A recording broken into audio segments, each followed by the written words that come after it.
पहली चीज़ कि जो इलेक्ट्रल बॉन्ड का मामला हुआ है, जो आपने सुना होगा सुप्रीम कोर्ट में जिसकी पिटीशन दाखिल की हुई है, उस पर सुनवाई हुई, एसबीआई से डेटा मांगा गया, एसबीआई ने डेटा नहीं दिया, कुछ दिनों तक आनाकानी की, फिर सुप्रीम कोर्ट ने बोल दिया कि भाई नहीं, आपको डेटा तो देना ही पड़ेगा चाहे जो हो जाए, और हमें रॉ फॉर्म में ही डेटा चाहिए, कोई मैनिपुलेशन नहीं चाहिए।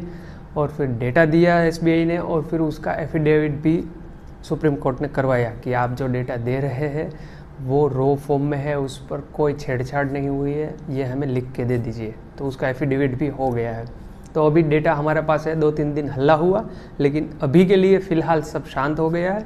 लेकिन अगर आपको मालूम नहीं है तो मैं आपको थोड़ा बता दूं कि ये मामला था क्या। और ये देखो, हम बात इसलिए कर रहे हैं क्योंकि ये कोई पॉलिटिकल हम बात यहाँ पे नहीं कर रहे हैं, हम यहाँ पे इकोनॉमी की बात कर रहे हैं। हम मार्केट पे ही आएंगे घूम फिर के कि इस पर मार्केट की क्या इम्पैक्ट होगी और इसकी आपके पोर्टफोलियो पे क्या इम्पैक्ट हो सकती है। तो इसीलिए ये एक माइक्रो इकोनॉमी डेटा की हम चर्चा कर रहे हैं, क्योंकि ये घूम फिर के वहीं आएगा। तो इसीलिए हम पॉलिटिक्स की यहाँ पे बात कर रहे हैं।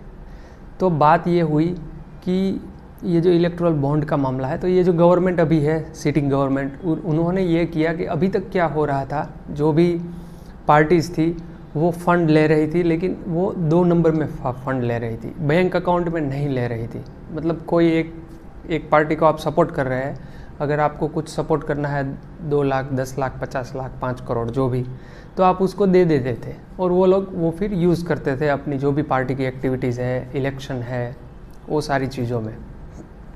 लेकिन अभी इन लोगों ने क्या किया कि आप इनको इलेक्ट्रल बॉन्ड लेके आए कि आप एसबीआई में वो पैसा जमा कराइए, आपका नाम दीजिए, आप कौन है, और तो आपको पता रहेगा कि किस पार्टी को किसने कितना डोनेशन दिया। हाँ, लेकिन उसका पॉजिटिव और नेगेटिव पॉइंट हो सकता है, लेकिन उसकी अभी हम बात नहीं कर रहे, हम सिर्फ बात कर रहे हैं इकोनॉमिक पर्सपेक्टिव से, राइट। तो उसको आप एक तरफ छोड़ दीजिए कि वो सही है गलत है, उसकी बात यहाँ पे है ही नहीं। तो अब हुआ ये कि जो सारे पैसे थे वो बॉन्ड के मार्फत आ गए, तो पता चल गया कि किन्होंने किस पार्टी को कितने पैसे दिए हैं। लेकिन जो इंडिया की इकोनॉमी है, आपको समझना होगा कि ये एक कैश बेस्ड इकोनॉमी है, कैश रिच इकोनॉमी है। अगर उसमें आप हर जगह पे आप बैंक अकाउंट को घुसाओगे तो इसका इम्प्लिकेशन ये होगा कि जो ट्रांजैक्शन है वो कम हो जाएंगे, पैसे घूमना है मार्केट में वो कम हो जाएगा, तो वो स्टक हो जाएगा पैसा एक जगह पे जहाँ पे पड़ा हुआ है। तो यही अभी हो रहा है, हमारे जो पैसे हैं वो फंस गए हैं।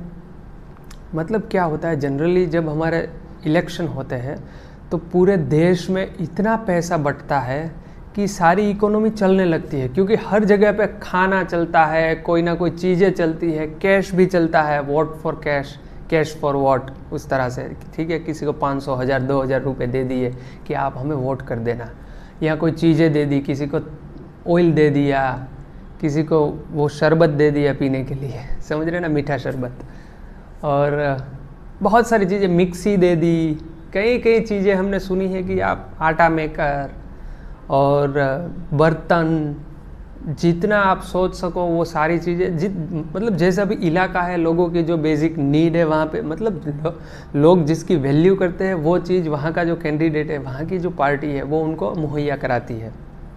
तो वो पैसे मार्केट में आते थे जब इलेक्शन होता था, क्योंकि वो पूरे 5 साल इकट्ठा करती थी पार्टी, उसको पता था कि जब इलेक्शन आएगा तो ये पैसे हमें स्पेंड करना है, तो एक साथ वो मार्केट में इन्फ्यूजन होता था ऑफ द कैश। ठीक है, तो सारी पार्टी एक साथ, और इसका सबसे बड़ा फ़ायदा जो था वो रूरल इकोनॉमी को होता था, गांव में सबसे ज़्यादा पैसे, क्योंकि जो लोग हैं वो उसको ज़्यादा नॉलेज नहीं है, वो जो चीज़ें उसको देते हैं जो लोग, उनको ही वो वोट करते हैं, उनको कोई अच्छे कैंडिडेट से ज़्यादा लेना देना नहीं होता। तो बात यह है कि आज वो कम हो गया है, और इसका हमें कहाँ से पता चलता है? पता एक तो ये चलता है कि वो पैसे नहीं है किसी भी पार्टी के पास। दूसरी चीज़ जो है, अगर आप देखोगे जो फेज़ 1 में जो अभी इलेक्शन हमारा कंक्लूड हुआ फेज़ 1 का, अगर आप देखोगे तो नॉर्मली जो हमारा जितना टर्नआउट होता है वोटर्स का, जितने प्रतिशत वोट डलते हैं, लोग आते हैं वोट डालने के लिए, वो काफ़ी धीमा रहा। कोई एक्टिविटी नहीं है जो हमें हाय हल्ला देखने को मिलता था, चारों जगहों पे पूरा माहौल रहता था, वो इस बार देखने को नहीं मिल रहा है। उसका रीज़न सिंपल है, पार्टियों के पास पैसे नहीं है। दो रीज़न है।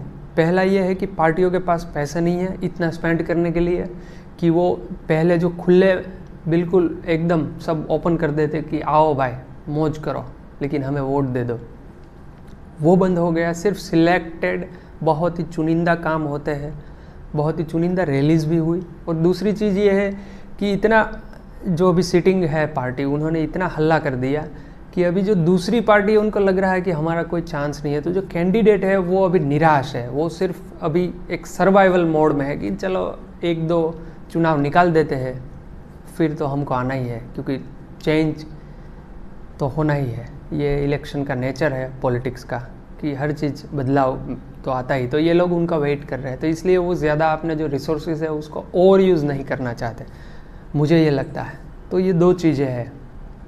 तो होता ये है कि इकोनॉमी में अभी पैसे नहीं है। जो सबसे बड़ी दिक्कत है अभी वो है लिक्विडिटी। मार्केट में दोस्तों लिक्विडिटी बिल्कुल नहीं है, पैसा नहीं है कि जो घूमे मार्केट में। हम शेयर मार्केट देखते हैं कि मार्केट ऊपर जा रहा है, हम 2019 से देखते हैं। मेरा खुद का पर्सनली ये व्यू है कि 2019 से मार्केट ऊपर जा रहा है। और जब हम बात करते हैं एसएमए की या एमएसएमई की, तो उतना ग्रोथ 2019 के बाद हमें देखने को ही नहीं मिल रहा है जो इससे पहले था। तो अगर ग्रोथ नहीं है तो मार्केट कैसे चल रहा है, ये सबसे बड़ा क्वेश्चन है। इज इट अ बबल, ये क्वेश्चन है, पर वो अभी बात की बात है, अभी उस पर हम कोई बात नहीं करेंगे। लेकिन द क्वेश्चन इज, जो मार्केट की सिचुएशन है ग्राउंड पे, वो शेयर मार्केट हमें नहीं बता रहा है। इसका क्या रीज़न हो सकता है अभी हम कुछ नहीं बता सकते, लेकिन दोनों में डिफरेंस है। ये यहाँ पे है, वो वहाँ पे है, इतना डिफरेंस है दोनों के बीच में। तो अभी इकोनॉमी में लिक्विडिटी नहीं है, लोगों के पास पैसा नहीं है। अगर आप कंज्यूमर स्टॉक देखोगे, रिसेंटली जितने भी रिजल्ट आए हैं, मैंने इससे पहले भी इस पर चर्चा की है कि वो हमें क्या बताता है। वो इंडिकेशंस है, जितनी भी कंपनीज़ है कंज्यूमर स्पेसिफिकली, उसमें ग्रोथ नहीं है। अगर आदमी नहाएगा नहीं, साबुन नहीं लेगा, तेल नहीं लगाएगा, शैम्पू नहीं लगाएगा, ठीक है, तो क्या करेगा? ये तो बेसिक चीज़ें हैं। अगर उसमें वो ज़्यादा स्पेंड नहीं कर रहा है, उसका मतलब ये है कि आदमी के पास एक्स्ट्रा पैसे नहीं है स्पेंड करने के लिए। सिंपल सा फंडा है। अब जो मेन चीज़ है कि लिक्विडिटी नहीं है तो मार्केट कहाँ जाके रुकेगा, क्या लगता है? अभी इलेक्शन तक तो ऐसा ही रहेगा। इलेक्शन के बाद हमें क्लियर डायरेक्शन देखने को मिलेगा, मतलब कि आगे का रास्ता साफ होगा कि कब होगा, कितना टाइम लगेगा, राइट? क्योंकि रेट कट भी हम वेट कर रहे हैं, वो मत भूलिएगा। तो अभी के लिए बात करते हैं कि आपकी ये जो इंडियन इकोनॉमी सिचुएशन अभी बहुत इतनी अच्छी नहीं है, ख़राब तो नहीं बोल सकते, लेकिन इतनी अच्छी नहीं है। जनरली क्या होता है कि मार्केट अच्छा नहीं होता, और जब इलेक्शन आता है तो मार्केट चल पड़ता है, क्योंकि बहुत सारा कैश इन्फ्यूज़ होता है, जो अब की बार नहीं हुआ है। तो अब मार्केट को कौन सी चीज़ चलाएगी पता नहीं, कौन सी ऐसी एक बेसिक चीज़ है जो मार्केट को फ्यूल करेगी, वो अभी कुछ दिख नहीं रहा है आगे के लिए। समय इतना ठंडा ही लग रहा है आने वाले 1-2 साल कि कुछ बड़ा हो जाए, कुछ अच्छा हो जाए, मॉनसून अच्छा जाए, ठीक है, किसानी अच्छी हो, फसल अच्छी हो, ये एक कारण हो सकता है, लेकिन वो भी अभी दूर की बात है।